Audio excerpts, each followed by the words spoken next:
cette fin de journée, nous allons parler de l'IBA BAL, catalyseur de projets urbains. Cette séance sera retransmise sur notre site innovapresse.com, bien entendu. L'IBA, en allemand Internationale Bauausstellung ou Exposition internationale de construction, traduite en France par Exposition internationale d'architecture, est un processus qui permet de faire émerger et de mettre en lumière des initiatives urbaines, architecturales et paysagères, concourant à la dynamisation des territoires et à la coopération entre les acteurs. Les IBA sont d'origine allemande, elles existent depuis plus d'un siècle. La première a été initiée à Darmstadt en 1901 et c'est plus récemment qu'elles ont véritablement pris cette forme de laboratoire urbain.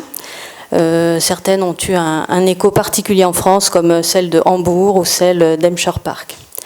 L'IBA BAL 2020 a été engagée en 2010. C'est la première IBA transfrontalière à l'échelle de l'agglomération franco-germano-suisse. Pour en comprendre les enjeux et les effets, nous écouterons successivement Monika Linder-Guarnaccia, directrice de l'IBA, Adèle Wickersheim, chef de projet paysagiste, et Thomas Zeller, maire de Egenheim, conseiller communautaire de Saint-Louis Agglomération et membre du comité politique de l'IBA.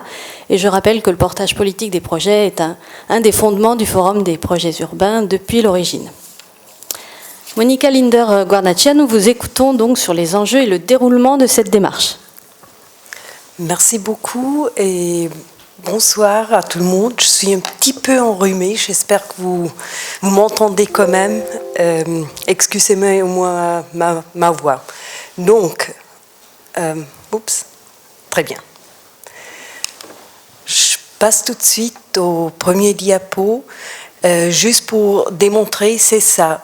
l'IBA. Ce que vous voyez là, c'est simplement un projet qu'on a mis en œuvre en très très peu de temps. Et c'est un passage frontalier. Si peut-être vous remarquez qu'il y a une frontière là-dessus, même si on ne la voit pas. Et ça, c'est la réalité dans notre région.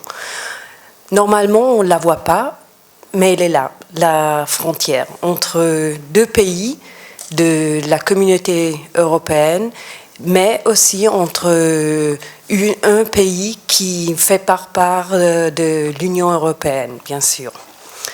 Donc, je crois Oui, ah non, pardon. Voilà, si quelqu'un ne l'a pas remarqué, c'est là la frontière, justement. Ici, c'est la France, là, c'est la Suisse, et de ce côté-là, il y a l'Allemagne. Donc, si on regarde ce diapo aussi, celui d'avant, on remarque qu'on vit dans une agglomération, on vit dans une région, on vit dans une métropole. Il y a un centre, il y a le centre de Bâle, Basel, de Bâle, l'agglomération de Bâle. Donc, aucune raison de faire quelque chose, parce que c'est déjà tout très très bien. Mais si on regarde vraiment dedans, il y a une métropole très fragmentée. On a bien sûr 3 pays, comme je dis, 2 qui appartiennent à l'Union européenne, un qui n'appartient pas à l'Union européenne. Il y a 3 langues, si on compte aussi le suisse avec, et sinon il y a bien sûr le français, l'allemand. Mais il y a sûrement 3 cultures. Après, il y a 3 pays, mais il y a aussi 3 agglomérations, il y a 3 Landkreis, il y a 3 cantons, il y a le Grand Est, la région Grand Est, il y a l'Alsace, le Bas-Rhin, le Haut-Rhin. Donc, vous voyez, ça commence à se compliquer un petit peu et tout le monde a une autre vision ou a des autres perspectives pour soi-même. Donc, si on regarde très directement dedans, il y a des frontières. Il y en a, et même si on travaille déjà depuis des siècles l'un à côté de l'autre, l'urbanisation n'a pas été vraiment pris en charge ou fait ensemble, mais chacun pour soi. Donc, les frontières, elles sont peut-être pas vécues pour tout le monde, mais elles sont très visibles dans l'urbanisation. On parle là de 900 000 habitants. On a 70 000 personnes qui travaillent au-delà des frontières et 210 000 passages frontaliers chaque jour. Ça, il faut vraiment s'imaginer qu'à partir de ces frontières, il y a 210 000 personnes qui bougent chaque jour d'un côté à l'autre, donc avec une très grande facilité aussi. Si on regarde après du point de vue de la ville de Bâle, la ville de Bâle a réussi à être dans l'étude Mercer dans les 10 premiers du monde, donc de qualité de vie. Donc c'est énorme, c'est génial, mais c'est aussi de l'autre côté une chose très difficile à vivre parce que tenir l'économie, tenir la qualité de vie, ça fait de la pression autour à tout le monde. Tout le monde qui vit autour de cette petite ville de Bâle le sent et le vit avec. Donc, pourquoi une IBA? C'est simple, pour aller au-delà des frontières ensemble. Pardon. Si on veut, bien sûr, prendre compte d'une métropolitaine bâloise, mais métropolitaine, pas comme le centre, juste un centre de ville bâloise, c'est toute une agglomération, donc il faut continuer à vivre et à se proclamer et à regarder où est-ce que c'est notre stratégie, quelle est notre stratégie, quelle est notre vision commune et comment est-ce qu'on arrive vraiment à partager ça et à conclure. Donc le processus de transformation, c'est l'IBA pour l'urbanisation, c'est de développer vraiment une qualité de vie, mais aussi d'améliorer les possibilités stratégiques, aussi économiques, ainsi que touristiques, attractivité, etc. Comme on a déjà entendu, l'IBA, cette IBA, c'est une nouvelle IBA, c'est la première qui sort de l'Allemagne, un instrument très très connu en Allemagne pour l'urbanisation, mais c'est aussi un nouvel épisode dans les IBA parce qu'il parle vraiment pas juste du bâtiment, mais de toute une culture pour l'urbanisation. Donc c'est la nouvelle échelle à prendre pour les IBA à suivre. Et pour entrer directement du fonctionnement de l'IBA, je voudrais juste montrer nos cofinanceurs, parce que c'est là aussi où il y a le défi, bien sûr. Les cofinanceurs, c'était parti de 14 cofinanceurs. Aujourd'hui, on en a 27. Ça veut dire que les personnes, les communes, les politiciens, les administrations ont compris les enjeux et ont compris aussi qu'est-ce que l'IBA peut aider, où l'IBA peut aider et comment est-ce qu'on veut continuer à grandir ensemble dans cette région et à renforcer la métropolitaine bâloise. L'organisation, on a un comité politique qui décide, le bureau IBA avec des scientifiques qu'elle amène et qui l'ont accompagné tout le temps, prend le relève et nous aide aussi à avoir des innovations, à atteindre des qualités. Après, comment est-ce qu'elle fonctionne vraiment? C'est que 10 ans. En 10 ans, on ne fait pas le monde, mais on arrive à changer. Merci beaucoup. On arrive à changer le développement. On arrive à changer vraiment comment le fonctionnement des administrations. Quand même, il y a 3 pays, il y a 3 différentes administrations, procès d'administration, et il y a aussi 3 différentes cultures et compréhension de qualité. Donc c'est là où on a travaillé, on a réussi. Vous avez vu déjà des projets et je vais passer tout de suite la parole à Adèle Wickersheim qui va montrer vraiment comment est-ce qu'on a mis en face un projet très spécial dans le paysage surtout. Et là, vous avez aussi comme exemple des projets sur l'urbanisation, comme ce projet-là, le Dreiland, c'est d'ailleurs le premier et seul projet d'urbanisation qui est en train de se faire sur 3 pays ensemble. Il existe aucun projet urbain qui se fasse vraiment entre 3 pays. Ensemble, peut-être en parallèle, mais pas ensemble. Et après, bien sûr, on a aussi d'autres projets qui rencourent dans tous les 3 pays. C'est les gares actives, ça veut dire là où ils passent vraiment les connexions les plus importantes, de grandir ces gares, de les faire plus attractifs, de densifier aussi autour des gares et de dire les gares, c'est pas quelque chose de moche où on doit courir et prendre mieux la voiture, mais non, de les renforcer. C'est un endroit, un lieu partagé, un lieu de rencontre, un lieu vraiment qui peut être très bien densifié et utilisé autrement. Et là, je vous invite d'aller voir nos gares à partir de 2020, la gare de Sierentz, la gare de Dornach à Mulhouse, ou bien aussi la gare, bien sûr, à Saint-Louis et la gare bâloise ou à Rheinfelden. Après, je voudrais bien passer la parole à Adèle pour qu'elle vous parle plus des projets de paysage. Merci Monica, c'est bon, tout le monde entend. En effet, le projet, c'est un petit peu l'ADN de la démarche LIBA. LIBA est là pendant 10 ans, ça crée une fenêtre d'opportunité où les acteurs se mettent ensemble à réfléchir à l'avenir de leur territoire, ils se mettent à rêver à leur territoire commun, et cela à travers un moyen.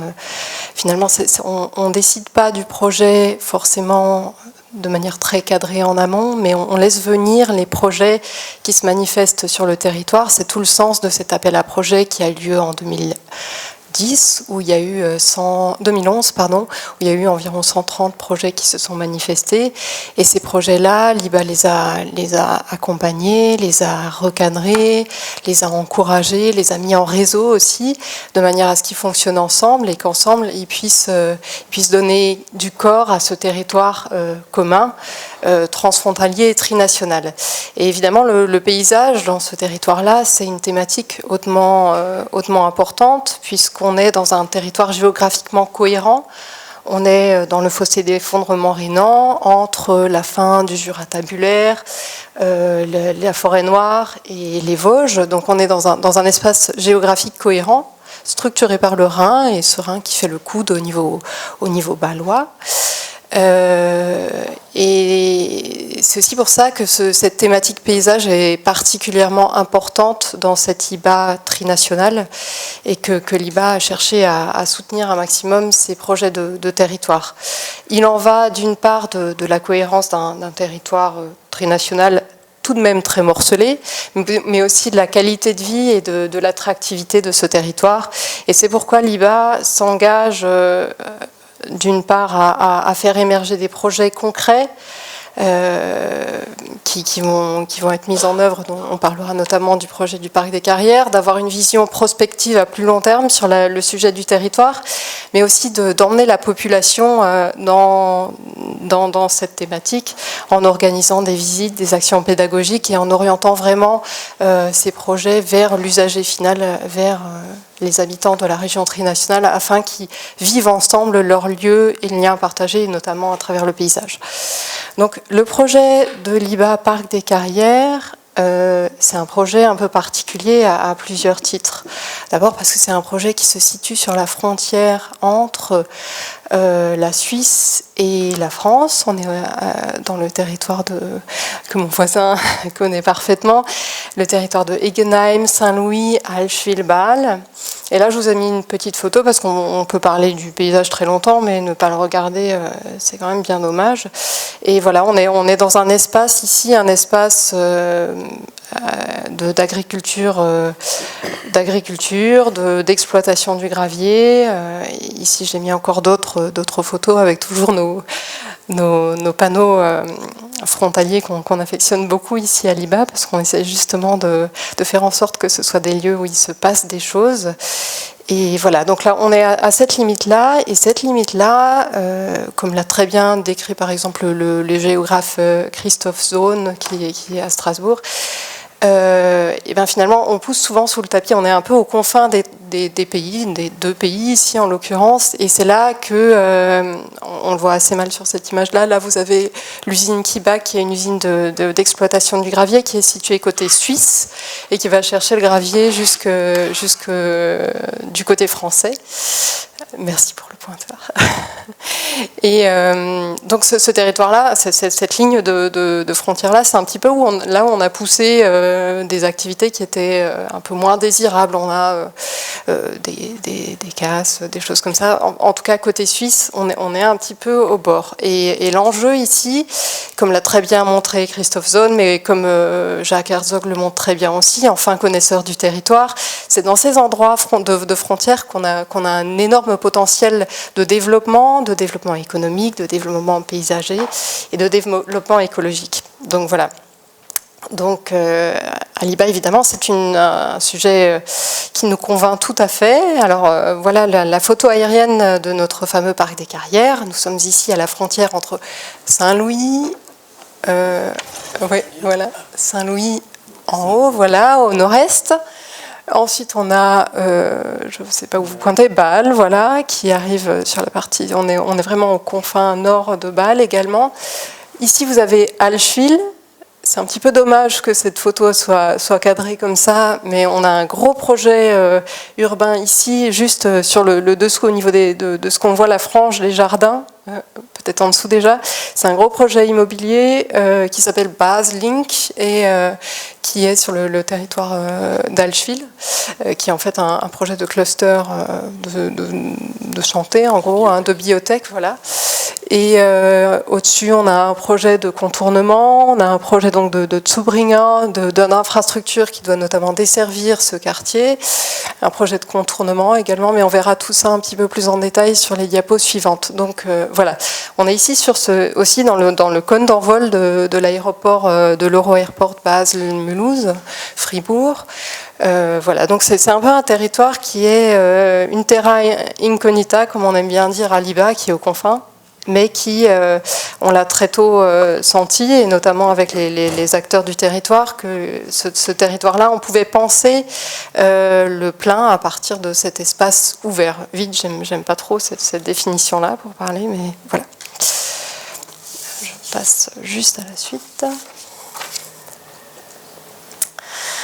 Et voilà la perspective du projet de parc qui doit se développer ici. Les bulldozers ne sont pas encore sur le chantier, sur le terrain, mais ça ne saurait tarder.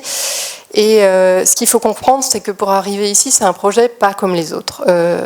C'est un projet qui avait déjà été pointé par la stratégie urbaine, la stratégie de territoire 2020, avant même que Liba n'existe comme espace potentiel de récréation et de loisirs d'importance métropolitaine. Et en fait, il a fallu donner corps à cette idée-là de faire ce projet-là. Et c'est dans le cadre de l'appel à projet de Liba Basel, c'est un particulier, urbaniste de métier, en l'occurrence Andreas Courvoisier, qui est un urbaniste installé à Bâle, qui a proposé d'activer le réseau des carrières de la métropole trinationale. Et là, on retrouve cette idée de la géographie, de la vallée rhénane, on veut la révéler, et qui a proposé en particulier de mener un projet pilote sur le territoire du parc de Liba, parc des Carrières. Et Liba a fait le pari assez fou de le suivre et de donner donc voix à ce particulier pour mener à bien ce projet et a su fédérer les acteurs autour. En fait, IBA a repéré ce projet, a su fédérer les acteurs privés et bien sûr publics aussi qui étaient présents autour du site. Et finalement, on arrive à un projet qui, à partir d'un espace ouvert, devient un support pour l'urbanisation future dans un espace où on a quand même une pression urbaine très très puissante. Donc comment on en arrive là? Voilà, on a cette belle idée de ce parc qui va faire un maillage écologique, qui va compléter la trame verte Saint-Louis Agglomération, qui va continuer le doigt vert du riche plan de Ballois. Mais comment est-ce qu'on arrive à donner corps à un parc comme ça, qui est porté par un acteur privé au départ, et puis par l'IBA, et puis ou des partenaires venus d'un peu partout autour de la frontière veulent bien faire avec, mais voilà, on est quand même sur un morcellement très fort, on l'a dit tout à l'heure, qui soit institutionnel, juridique, au niveau de la langue. Quand un technicien français parle à un technicien suisse, il faut savoir qu'ils se comprennent qu'à force de travailler beaucoup ensemble, enfin ils se comprennent bien sûr, mais oui veut pas dire oui forcément de la même façon d'un côté et de l'autre de la frontière. Et c'est là que le rôle de l'IBA comme médiateur culturel, comme impulseur et comme organisateur aussi est très important. Et donc l'IBA a réfléchi avec tous les partenaires, bien sûr pas tout seul, à comment on pouvait faire exister ce parc et arriver à cet organigramme un peu complexe. Je ne vais pas vous passer, je vais pas vous en faire le détail. Mais ici, on a toute l'organisation pour porter politiquement le projet du Parc des Carrières, pour le financer et pour aussi se coordonner sur toutes les actions et sur tous les projets qui ont lieu autour du parc. Et donc, finalement, cet organigramme, ça dénote, enfin, montre comment on est arrivé à l'idée de fonder une association pour porter le Parc des Carrières. Et cette association et l'IBA ont levé des fonds, ont trouvé des sources de financement tout à fait originales, puisque dans cette association, il y a le Carrier qui exploite la plaine gravierable du site qui est partie prenante. Il y a aussi l'Euro-Airport et notamment l'IBA et les partenaires ont imaginé une source de financement vraiment très originale en proposant de déposer un dossier de suremblaiement auprès de l'ADREAL, c'est-à-dire qu'en fin de vie d'une carrière, vous avez vu tout à l'heure le site, le centre du site, c'est une carrière. En fin de vie de la carrière, en fin d'exploitation, on amène des gravats inertes, bien sûr, dans cette carrière-là. Et il a été demandé à l'ADREAL l'autorisation de suremblayer de 50 cm de plus, ce qui génère une plus-value pour le Carrier et ce qui permet de cofinancer finalement le parc, la mise en œuvre du parc. Et donc, au fur et à mesure que la carrière est comblée, le parc, le cœur de ce parc est aménagé. Et puis on génère petit à petit des bénéfices qui permettent aussi d'aller au-delà par la suite. Et au final, je reviens juste à l'image avant, on arrive à créer un espace paysager de 11 hectares qui devient structurant pour une poche paysagère plus vaste d'environ 300 hectares et qui permet de jeter des ponts entre des communes comme Allschwil, Egenheim, Saint-Louis, où finalement il était très très dur, difficile de traverser cet espace paysager parce qu'on a beaucoup de camions qui circulent ici, dû notamment aux usages que je vous décrivais un peu plus tôt. Et donc ce parc paysager maintenant devient un vrai liant entre les différents territoires, pour les usagers bien sûr, pour les modes doux et aussi pour l'urbanisme. Donc voilà, ici vous avez cette association qui a été créée au mois de décembre et au mois d'avril en 2 étapes, avec une convention cadre qui a été signée en décembre 2018. Il y a une petite coquille ici. Et en fait, c'est un petit peu l'héritage de l'IBA. On laisse à l'association. L'IBA était là un certain temps. L'IBA est là pour exister pendant 10 ans et a vocation de s'en aller au bout de 10 ans. Mais il n'empêche qu'elle propulse des processus et des structures organisationnelles qui sont là pour lui survivre et pour continuer son travail dans le futur. Voilà. Donc cette image-là aussi, donc au départ, quand ce projet Parc des Carrières a été pressenti en 2010, on a dit tiens, il faut vraiment faire quelque chose dans cet espace paysager parce que c'est une poche paysagère structurante pour le territoire. Il y a probablement beaucoup de projets qui vont se passer autour et maintenant, ça c'est juste un petit relevé de tout ce qui se passe dans les zonages, les PLU, dans les projets en cours, le contournement que je vous évoquais un peu plus tôt. eh bien, on voit qu'il se passe énormément de choses dans ce territoire-là. Et ce qui est intéressant, c'est que ce parc des Carrières devient un espace de négociation spatiale.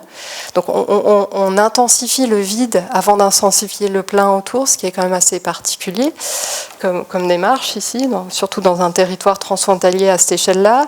Et puis on crée aussi un lieu donc de décision et de débat politique pour débattre du futur de ce territoire et se coordonner pour son avenir.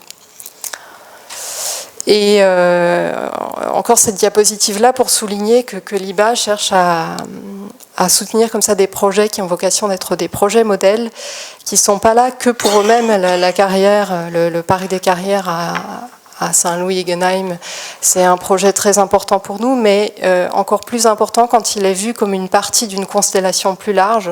Là, on a imaginé des outils de financement, de portage assez efficients et exemplaires. Et l'ambition de l'IBA et de Andreas Courvoisier dès le départ, c'était que ce projet essaime dans tout le territoire et finalement révèle la maille verte à l'échelle du territoire trinational et révèle finalement ce fossé rhénan qu'on oublie peut-être un peu des fois sur site. Et il y a une cinquantaine de carrières qui ont été identifiées comme potentiel de développement d'initiatives semblables, et il y en a déjà 2 autres qui sont bien avancées dans le processus. Voilà, donc on parle beaucoup d'écologie, on parle beaucoup d'enjeux climatiques. Le projet Parc des Carrières montre comment concrètement, même si ça met du temps à être vraiment réalisé, comment concrètement on peut avancer à l'échelle d'un grand territoire trinational complexe sur des sujets comme ceux-ci. Thomas Zeller, vous êtes l'un des élus français investis dans l'IBA. Alors pourquoi et comment le maire que vous êtes s'est-il engagé dans une telle démarche ? Alors, bonjour à toutes et à tous. Une petite parenthèse, ça me fait très plaisir d'être à Nancy à nouveau aujourd'hui, parce que j'ai habité 3 ans à Nancy pendant mes études, et quand je vois ce qui s'est passé, développé et transformé également ici depuis ces 15 dernières années où je l'ai quitté, ben voilà, ça prouve que ces forums, et en tout cas que ces urbanistes sont nécessaires au développement de notre environnement. Et depuis que je suis devenu élu en 2014, l'IBA existait déjà. Le projet, comme Adèle l'a dit tout à l'heure, existait déjà. Il était un petit peu dans les éprouvettes. Quand on me l'a présenté, tout le conseil municipal, on est rentré dans le train en marche dès le départ. Et on a bien évidemment suivi. Le petit élu que je suis, donc ma ville n'a que 3500 habitants, donc c'est très petit pour le secteur dont on parle, avec Bâle qui a plus de 200 000 habitants juste de l'autre côté de la frontière. Donc pour vraiment s'imaginer, comprendre, s'imprégner du projet, Adèle, si on peut peut-être revenir sur peut-être même déjà oui, sur cette carte, c'est pas mal. On est vraiment, quand on parle de projet trinational, je veux dire, la frontière, elle est ici, tout le long. On a l'Allemagne de l'autre côté, on a la métropole de Bâle qui est très puissante et directement à côté, la ville de Saint-Louis, et notre agglomération fait environ 80 000 habitants. Donc on nous a présenté ce projet en 2014.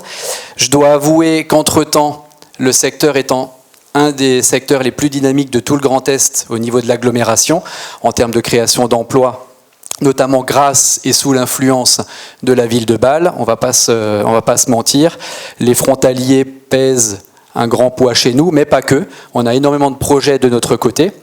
Et quand on voit depuis 2014 l'enchaînement de projets qui se développent sur ce secteur-là, je les détaillerai en quelques mots pour ne pas être trop long, ben on ne pouvait être que content qu'un organisme indépendant, qu'une association comme l'IBA, incubateur de projets, et surtout quelqu'un qui nous encadre, qui nous coach, qui a des ambitions, puisque l'IBA ne dure que 10 ans. Ça veut dire qu'il faut un résultat à la fin, il faut que les projets avancent. Côté français, on est tous conscients qu'il y a déjà une certaine inertie sur les projets. C'est déjà pas facile à la base de faire naître, de faire grandir et surtout de couper le ruban à la fin. Quand vous rajoutez à cela encore les démarches avec la partie suisse de l'autre côté, on n'en a pas trop parlé, mais les points les plus compliqués, c'est de créer une association avec des partenaires suisses et français, de faire ensuite bouger des fonds du côté suisse vers le côté français. Je veux dire, le financement n'est pas facile. D'autres hommes politiques seraient peut-être mieux placés pour moi que de parler des mouvements de fonds entre la France et la Suisse ou inversement. Mais en tout cas, pour une association, c'est un peu plus compliqué. Donc, ce qui est beaucoup plus simple, par contre, côté suisse, c'est que les niveaux de décision, ça c'est le côté pratique, est beaucoup plus proche de la base que chez nous. C'est vrai que au niveau des carrières, on est soumis aux règles des services de l'État. Donc on a une superposition de couches qui font que le projet a mûri dans la tête d'Andreas Courvoisier en 2010.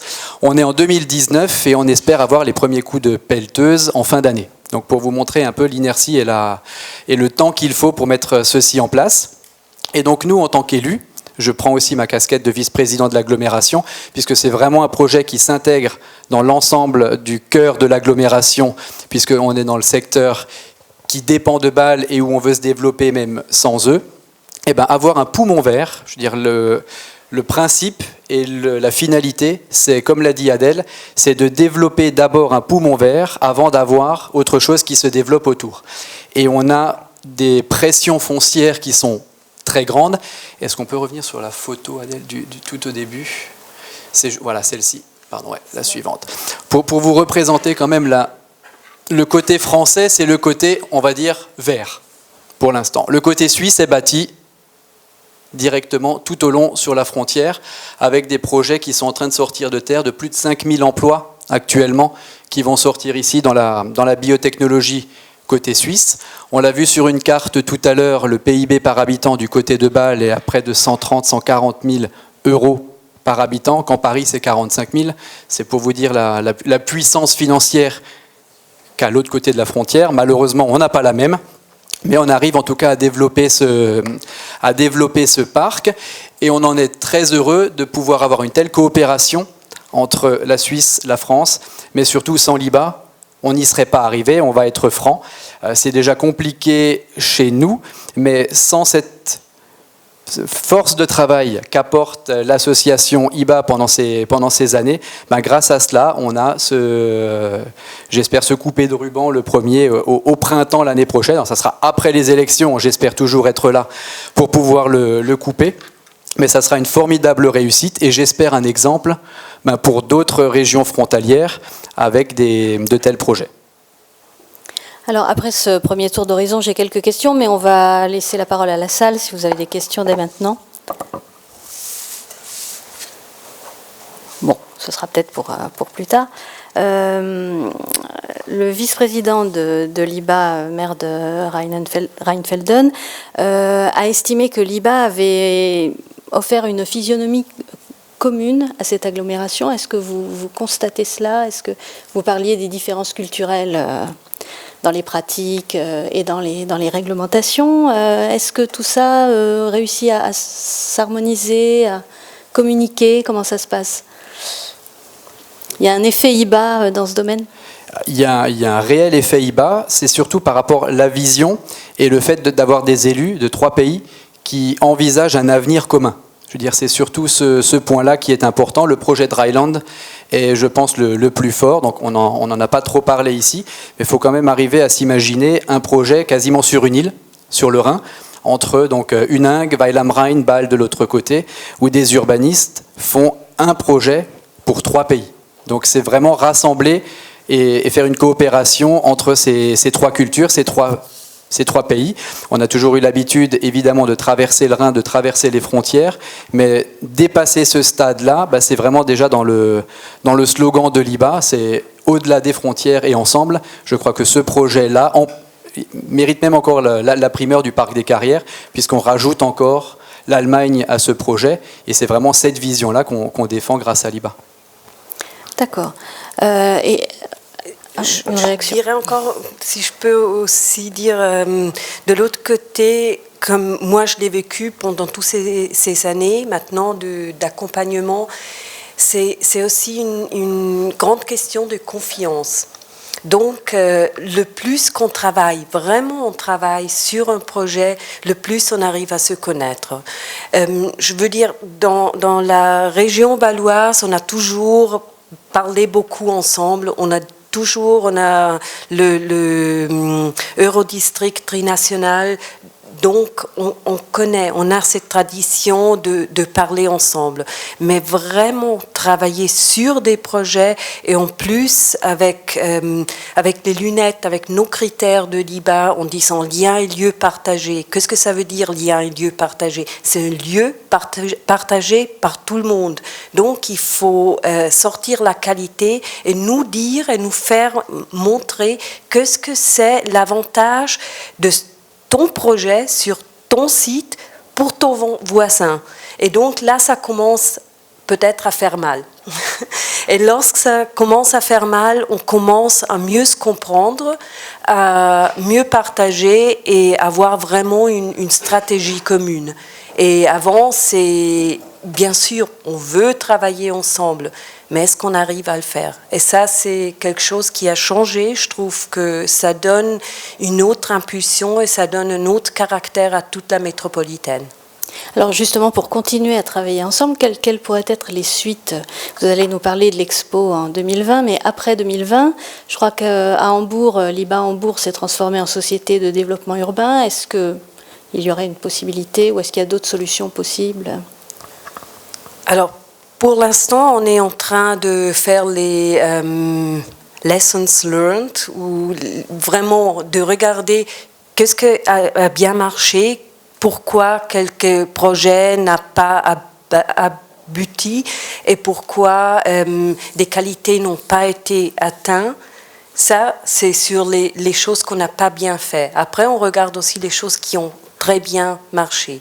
Mais le prochain pas vraiment très intéressant et très important, je suis très heureuse que le comité politique a choisi de continuer et de regarder, de faire une agenda pour 2040. Ça veut dire une stratégie métropolitaine avec vue jusqu'à 2040. Où est-ce qu'on veut aller ensemble, politiquement, mais aussi avec toutes les administrations? Est-ce qu'on arrive à se mettre des buts?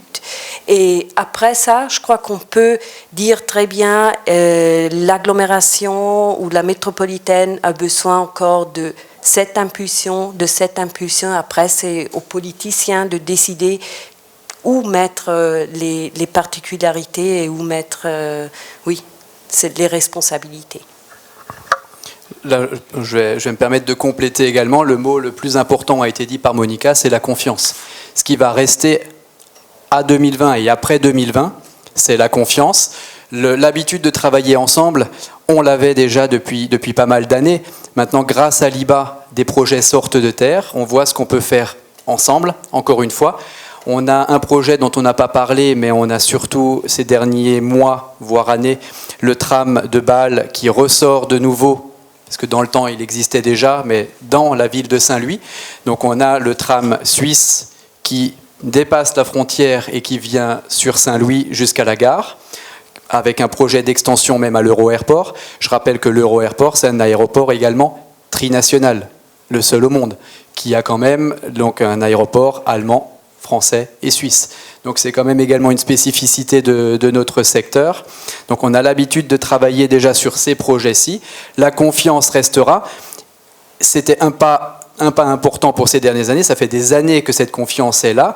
Je rappelle quand même, petite parenthèse historique quand même, on est dans un secteur où les frontières avaient quand même, où le mot frontière, ces dernières décennies, où il y a quelques, on va dire 80 et 100 ans, c'était des choses importantes. Le Rhin était quand même une frontière avec une dimension particulière. On a réussi, grâce au travail des politiques ces dernières décennies, à emmener des travaux et des projets communs.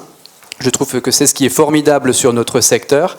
Et les enjeux des années à venir, ce sont ces projets, mais c'est également la mobilité. Et la mobilité, on l'a vu avec 70 000 travailleurs frontaliers juste dans notre secteur qui traversent la frontière tous les jours, avec des problématiques de bouchons, d'autoroutes bouchées, de ponts saturés, les problématiques maintenant d'environnement et de mobilité douce qui se développent de plus en plus. On est en train de travailler, les 3 pays ensemble, à des pistes cyclables qui vont d'un pays vers l'autre, à des parkings silos, à des parkings relais, notamment à la gare de Saint-Louis, pour accueillir les voitures, prendre le tram et avec le tram suisse, partir de France pour aller travailler en Suisse.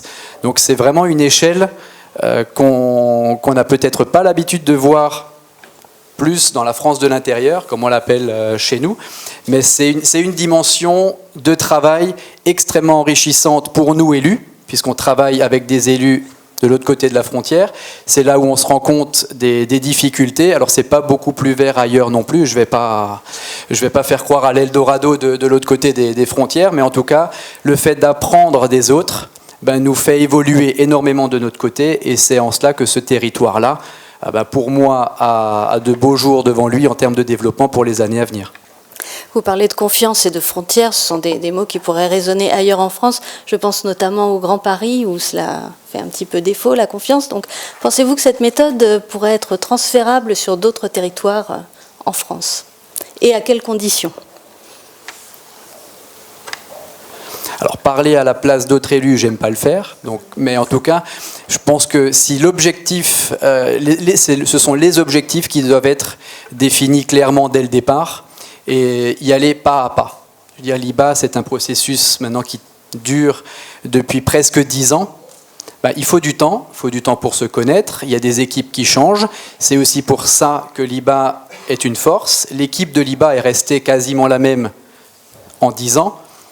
Le problème franco-français, c'est qu'on a du mal à savoir ce qui se passera à échéance 5 ans. On a des règles qui changent tout le temps, on a des personnels qui changent tout le temps, on a des élus qui peuvent changer régulièrement. Donc c'est en cela où on peut avoir peut-être des grains de sable qui rentrent un petit peu bloquer la machine.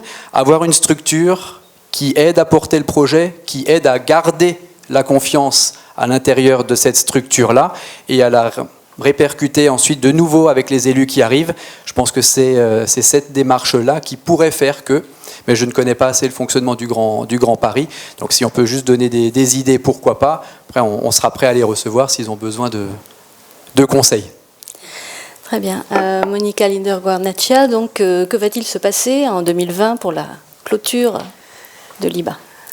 La clôture de l'IBA va donner avant tout un clin d'œil sur tout ce qu'on a arrivé à faire, tout ce qu'on a abouti aussi, et surtout à donner une vue future de la métropolitaine bâloise.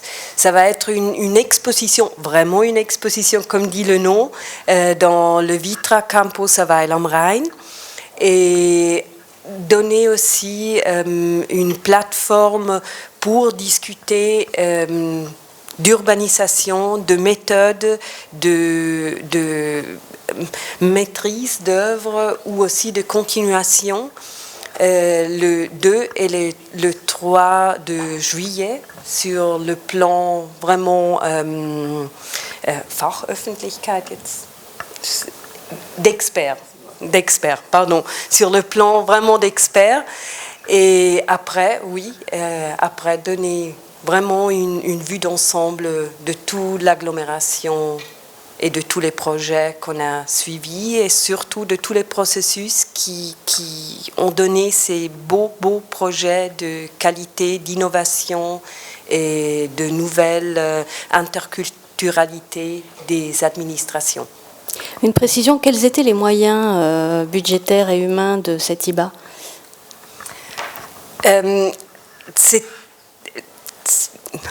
C'était 12 millions sur 10 ans. Et on a 10 à 12 personnes dans le team. C'est tout. Pas beaucoup. D'euros, oui. Donc, un bon résultat par rapport aux moyens engagés. Alors, y a-t-il des questions dans la salle? La première, c'est quel est votre périmètre en surface? La deuxième, ce serait en fait le mode de fonctionnement de l'IBA. C'est-à-dire que si j'ai un projet, il y a pas de 130 projets présentés, si j'ai bien noté. Donc combien ont été retenus et combien ont été réalisés? Et puis troisième chose, c'est un nouveau mode de fonctionnement. Si demain j'ai un projet à proposer, quels sont les critères d'appréciation du projet? Est-ce que vous orientez plutôt tel foncier sur le logement, tel foncier sur l'activité? Est-ce qu'il y a un schéma directeur général qui est défini par par vous au départ, ou est-ce que, à la limite, on peut venir avec un projet, puis on peut l'installer ici ou là, selon sa propre volonté ou selon votre volonté à vous? Je vais commencer par derrière. Alors, c'était un appel à projet en 2011 qui a été fait dans toute la métropolitaine, dans toutes les administrations, mais aussi ouvert au public. Et il y a eu 130 idées qui ont été déposées. Ces 130 idées, on les a collectionnées, on les a regardées, on a regardé qu'est-ce que ça pourrait être si ça devient un projet, parce que c'était vraiment encore que des idées. Si ça devient un projet, quel impact ça va avoir sur la métropolitaine bâloise? De ces 130 projets, on en a choisi 45. Ces 45 projets ont eu des critères d'évaluation, donc lien et lieu partagé. Qu'est-ce que la plus-value pour le voisin, pour l'agglomération, pour la métropolitaine? Après, qu'est-ce que c'est la plus-value écologique, économique ou sociale, du point de vue social? Après aussi, qu'est-ce que c'est la qualité du processus? Qu'est-ce que c'est l'innovation? Est-ce que ça s'est fait de toute façon, ce projet, ou est-ce qu'il y a encore une innovation en plus ou une spécialité qu'on peut suivre? On a fait pour chaque projet un tableau de... c'est difficile, d'évaluation, mais aussi des buts qu'ils avaient à réaliser. Qu'est-ce que ce projet doit réaliser, à quelle heure et sur quelle qualité, sur quelle innovation. Donc c'était vraiment très détaillé, et c'était aussi pour dire, on n'a que 10 ans, d'une idée, juste une idée, à le mettre vraiment en œuvre, ou surtout à assurer qu'en 2020, ça va être mis en œuvre.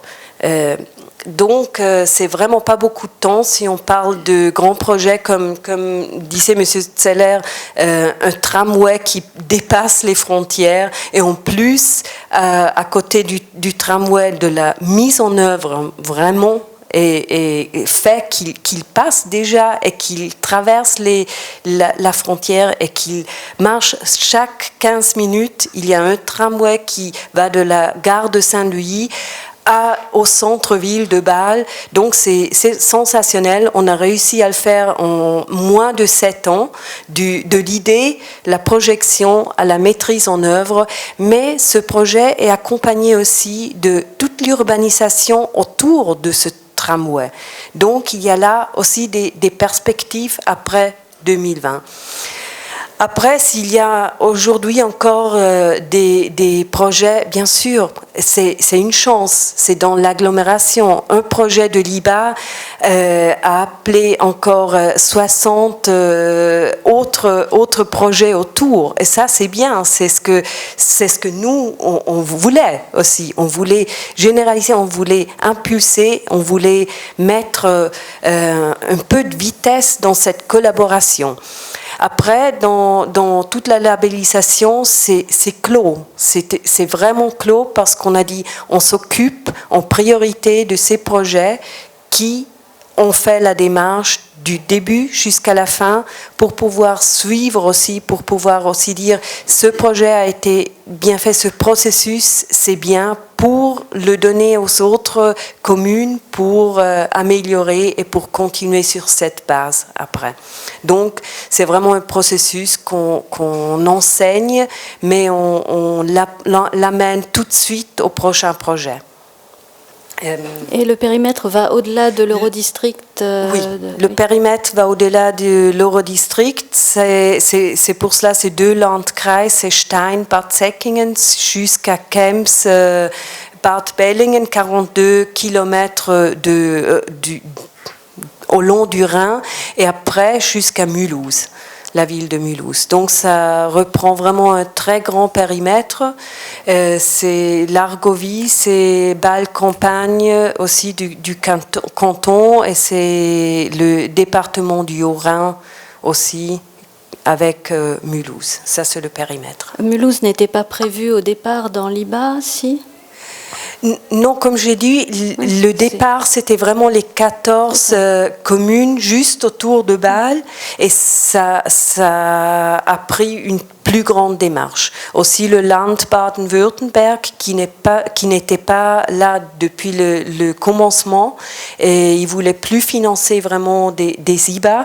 C'est à nous qui sont financés, qui sont contribués, qui continuent à faire une contribution.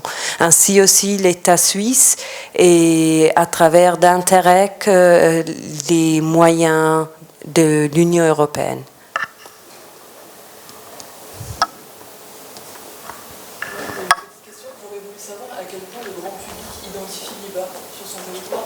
Vous avez un rôle de médiateur. C'est comprendre l'IBA déjà pour des experts, c'est déjà difficile. Surtout si on parle de intercommunalité entre les administrations. Donc je crois que c'est trop demandé que le public comprenne aussi ce que fait l'IBA, ce que c'est l'IBA. Mais le public comprend très bien les mesures qu'on met en place après. La première diapo que j'ai montrée, ça c'est un projet IBA. Personne ne sait que c'est un projet IBA à la fin, sincèrement. Mais tout le monde sait, c'est le passage, c'est génial, maintenant je passe dans 5 minutes, je suis de Bâle avec le vélo à Huningue, et après il y a un petit pont, et je suis tout de suite en Allemagne. Donc en 10 minutes à pied, vous traversez 3 pays. Et pour les personnes, c'est ça. C'est ça qu'il vit, et c'est ça qu'il utilise, et c'est très bien.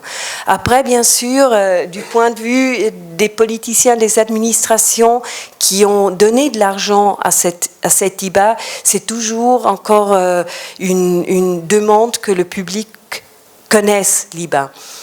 C'est une chose, elle comprend lorsqu'elle peut vivre. Et ça, dans 10 ans, on a réussi aussi, par exemple, avec l'IBA-Kit, qu'on a fait des interventions dans des petits quartiers pour améliorer la qualité de vie dans le quartier. Et ça a été fait, par exemple, à Saint-Louis, très, très bien. Ce projet a même reçu a gagné des prix pour avoir participé tellement fort avec le public. Et oui, justement, c'est celui là-haut, c'est le IBA-Kit.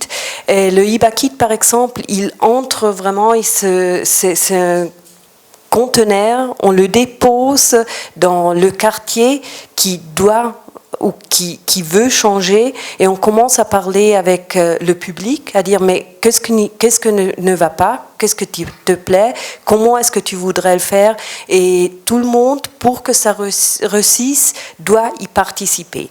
Et c'est très très proche, et c'est là bien sûr où tout le monde, si vous allez dans ce quartier à Saint-Louis, tout le monde connaît l'IBA, mais c'est bien sûr très ponctuel. S'il n'y a plus d'autres questions, je vous propose de dire chacun un petit mot de conclusion. Je vais commencer, comme ça je laisserai l'honneur aux dames qui m'entourent aujourd'hui. Moi, le mot de la conclusion, c'est un grand merci à l'IBA. Et comme je l'ai dit déjà tout à l'heure, donc même à l'instar d'aujourd'hui, on est, nous élus, bien encadrés, bien entourés, grâce à l'IBA, et pour faire avancer des projets qu'on aurait peut-être fait sortir de terre, mais avec beaucoup plus de temps qu'avec l'IBA actuellement. Donc voilà, un grand merci pour le travail fait, tout ce qui reste à faire et tout ce qui sera encore fait. Moi, je vais juste ajouter que je ne suis pas à l'IBA depuis le tout début, pour le coup. Je suis plutôt arrivée assez récemment, et j'arrête pas d'en apprendre et de voir le potentiel que ce type de structure peut avoir pour justement donner de la cohérence à un territoire depuis l'intérieur. Et je trouve ça vraiment intéressant de créer un territoire cohérent. Et on parlait tout à l'heure de métropole du Grand Paris. Je ne sais pas si c'est ce genre de solution-là qui pourrait fonctionner, mais de partir du projet et pas du périmètre qui viendrait d'en haut, qui serait décidé au départ, mais de créer un périmètre pertinent de projet. Moi, je trouve que c'est très, très pertinent. Donc, merci beaucoup de la collaboration. Je crois que sans vraiment les politiciens qui ont envie de le faire et qui voient la vision, qui ont la vision vraiment de voir cette urbanisation et de grandir ensemble. Pour nous, le travail serait très, très difficile. Et c'est compliqué, mais c'est fascinant. Et moi, je vous invite vraiment, venez voir l'IBA en 2020 et partagez et faites vos IBA à vous. C'est vraiment, il faut avoir beaucoup d'engagement, beaucoup de cœur, mais ça fait très, très plaisir après à voir ce qui en ressort. Merci beaucoup. Merci beaucoup. Pour ma part, je vous donne rendez-vous le 12 novembre à Paris pour la 19e édition du Forum national des projets urbains.